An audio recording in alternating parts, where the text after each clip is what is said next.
झी24 उघड केलेल्या पुणे जमीन गैरव्यवहार प्रकरणी शीतल तेजवानीची पुण्यातील कोर्टात सध्या सुनावणी सुरू आहे। तपास अधिकाऱ्यांनी 13 पानी डिमांड कॉपी कोर्टात सादर केली आहे, तर महसूल विभागाचा 5 पानी रिपोर्ट आणि जबाबही कोर्टात सादर करण्यात आलाय।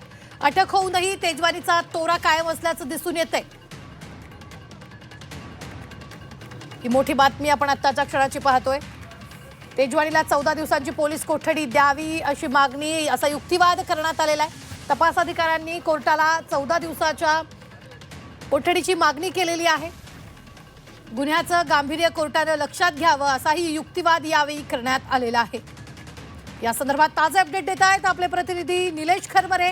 निलेश, सध्या गेल्या 2 तासांपासून ही चौकशी ही सुनावणी कोर्टात सुरू आहे आणि एकूणच जर आपण पाहिलं तर अधिकाऱ्यांकडून 14 दिवसांच्या कोठडीची मागणी देखील करण्यात येते। नेमकं सध्या काय सुरू आहे कोर्टात?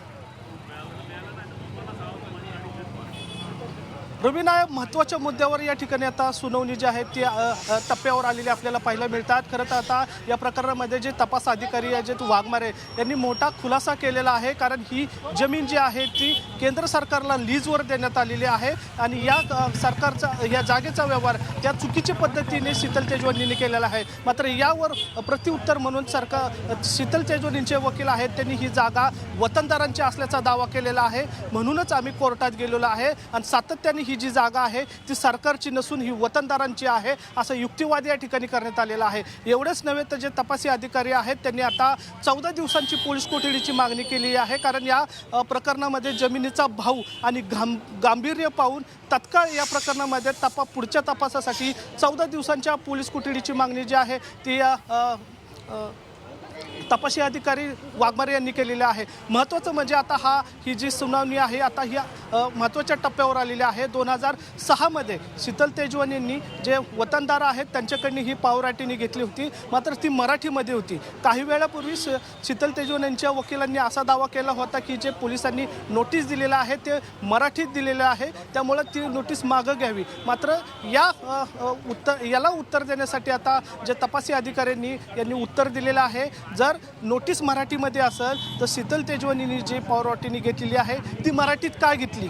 भाई, याचा अर्थ असा होतो की शीतल तेजवानीला मराठी येतं, त्यामुळे आता तपासी अधिकाऱ्यांनी हा जो दावा केलेला आहे तो आता खोडून काढलेला आहे, फेटाळलेला आहे। आता हा युक्तिवाद आता त्या जमिनीवर आलेला आहे। तपासी अधिकाऱ्यांचं असं म्हणणं आहे की ही जागा जी आहे ती महाराष्ट्र सरकारने केंद्र सरकारच्या बॉटनिकल ऑफ सर्वे या संस्थेला दिलेली आहे लीजवर। मात्र या ठिकाणी शीतल तेजवानींच्या वकिलांकडून सातत्याने सांगितलं जात आहे की ही जागा वतनदारांची आहे आणि ती जागा आम्ही वतनदारांकडून कुलमुक्तीपत्र हार घेऊन ताब्यात घेतलेली आहे। आता या वादावरून अंतिम निर्णयापर्यंत आता हा युक्तिवाद गेलेला आपल्याला पाहायला मिळतोय। तपासी अधिकाऱ्यांकडून आता 14 दिवसांची मागणी करण्यात आलेली आहे, कारण या प्रकरणाचं गांभीर्य फार महत्त्वाचं आहे आणि जो व्यवहार झालेला आहे 18 कोटींची जागा 300 कोटीत झालेली आहे आणि तोही फक्त 500 रुपयाच्या स्टॅम्प पेपरवर। या सगळा घटनाक्रम जो आहे तो तपासी अधिकाऱ्यांनी कोर्टासमोर मांडलेला आहे आणि त्याच अनुषंगाने आता त्यांनी 14 दिवसांची कोठडी मागितलेली आहे। मात्र या दरम्यान 2 गोष्टी महत्त्वाच्या आपल्या समोर आलेल्या पाहायला मिळतात। जी पोलिसांनी जी नोटीस दिलेली आहे ती मराठीत दिली होती असा युक्तिवाद जो आहे ते शीतल तेजवानींच्या वकिलांनी केला होता। मात्र त्याला उत्तर देत आता शीतल तेजवानींनी 2006 मध्येच जी पावराटीने घेतली होती ती मराठीत घेतली होती, त्यामुळे शीतल तेजवानीला मराठी येतं हे सिद्ध झालेलं आहे। दुसरीकडे 2013 मध्ये शीतल तेजवानीने हायकोर्टामध्ये याबाबत अपील केलं होतं, मात्र ते अपील फेटाळलं होतं, कारण ती जागा जी आहे ती सरकारचीच आहे, वतनदारांची नाही हे सिद्ध झालेलं आहे। जरी शीतल तेजवानींच्या वकिलांकडून हे दावे करत असले तरी आता तपासी अधिकाऱ्यांनी जोरदार ह्याला उत्तर दिलेलं आहे।